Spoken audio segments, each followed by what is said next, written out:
رمضان آ رہا ہے، تیاری کرو. جیسے حج پر جانے سے پہلے معافیاں مانگتے ہو، رمضان سے پہلے بھی ایک دوسرے سے معافی مانگو، ایک دوسرے کو معاف کرو، ایک دوسرے کو درگزر کرو، خود جا کے معافی مانگ لو. اللہ آپ کا مقام اونچا کر دے گا، مرتبہ اونچا کر دے گا. آخری رات اللہ تعالیٰ فرماتے ہیں جاؤ، تمہارے رات کی قیام اور دن کے روزے کے بدلے تمہیں سب کو معاف کر دیا.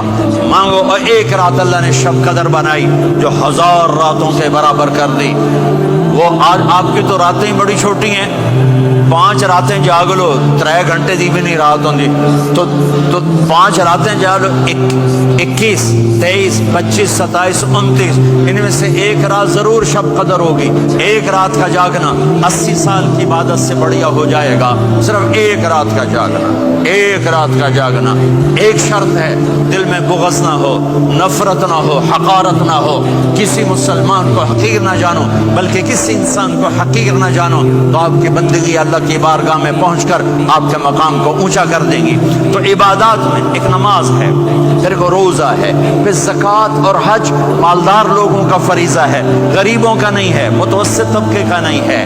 تو عبادات کا جو نصاب ہے بڑا مختصر ہے. 5 نمازوں پہ کتنا وقت لگتا ہے؟ روزے سال کے بعد آتے ہیں، گنجائش ہے، بیمار و بعد میں رکھ لو، مریض و بعد میں رکھ لو. زکوٰۃ سارے سال میں کسی وقت دے دو، حج زندگی میں کب کسی وقت کر لو. یہ ایک چھوٹا سا نصاب ہے. دوسرا میرے نبی کی زندگی کا پہلو جسے میں ہائی لائٹ کرنا چاہتا ہوں، جو نمایاں ہے، جو روشن ہے، وہ میرے نبی کی زندگی ہے، وہ میرے نبی کے اخلاق ہیں، وہ میرے نبی کا درگزر ہے، میرے نبی کا پیغام محبت ہے. میرے نبی نے فرمایا اسلام کا سب سے مضبوط عمل کیا ہے؟ ایو اور الاسلام اوثق. صحابہ نے کہا الصلاۃ، نماز. آپ نے کہا نہیں. جہاد. آپ نے کہا نہیں. روزہ. آپ نے کہا نہیں. حج. آپ نے کہا نہیں. اسلام کا سب سے مضبوط عمل کیا ہے؟ صحابہ. نماز. جی نہیں. جہاد نہیں. روزہ نہیں. حج نہیں. اچھا یا رسول اللہ پھر کیا ہے؟ سنو اور سے توجہ سے. میرے نبی نے فرمایا اسلام کا سب سے مضبوط عمل آپس میں محبت کرنا ہے. اللہ کے لیے محبت کرنا ہے، اللہ کے لیے محبت کرنا ہے، اللہ کے لیے محبت کرنا ہے. اسلام پیغام محبت ہے. میرے نبی کی زندگی محبت کی پوری تصویر ہے. کسی سے نفرت نہیں، بغض اللہ کے لیے، محبت اللہ کے لیے. یہ اسلام کا سب سے مضبوط عمل ہے.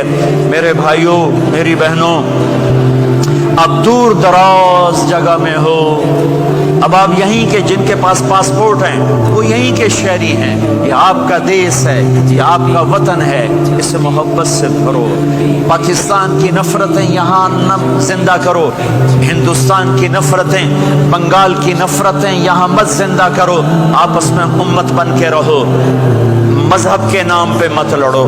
یورپ میں یہ آگ لگی ہوئی ہے. میں بہت عرصے کے بعد آیا ہوں، مجھے نہیں پتا کہ یہاں مذہبی نفرت ہے یا نہیں ہے، لیکن چونکہ یورپ میں بہت دفعہ جانا ہوتا ہے، ہر سال ہوتا ہے، وہاں یہ جھگڑے، نفرتیں، ہماری مسجد تمہاری مسجد، ان کے پیچھے نماز نہیں، ان کے پیچھے نماز نہیں، یہ تو مسلمان ہی نہیں، یہ تو گستاخ رسول ہیں، یہ وہابی ہیں، یہ کافر ہیں. دیکھو میں ہاتھ جوڑتا ہوں، امت بن کے رہو، امت بن کے رہو، مومن بن کے رہو، مسلم بن کے رہو، مومنہ بن کے رہو، مسلمہ بن کے رہو.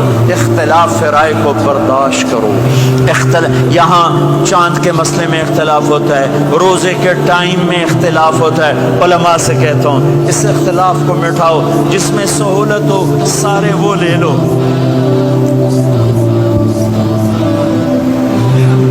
امت میں تفریق نہ پیدا کرو. یہ علماء کے سامنے ہاتھ جوڑتا ہوں، جس میں امت کو زیادہ سہولت ہو. ما خیر بین امرین الا اختار ایسرہما. 2 کام جب میرے نبی کے سامنے ہوتے تھے، جو مشکل ہوتا تھا چھوڑ دیتے تھے، جو آسان ہوتا تھا لے لیتے تھے. تو میرے بھائی بہنوں، یہ مذہب کی نفرت پاکستان میں، بنگلہ دیش میں اور انڈیا میں آگ لگی ہوئی ہے. امت بن کے رہو، امت بن کے رہو.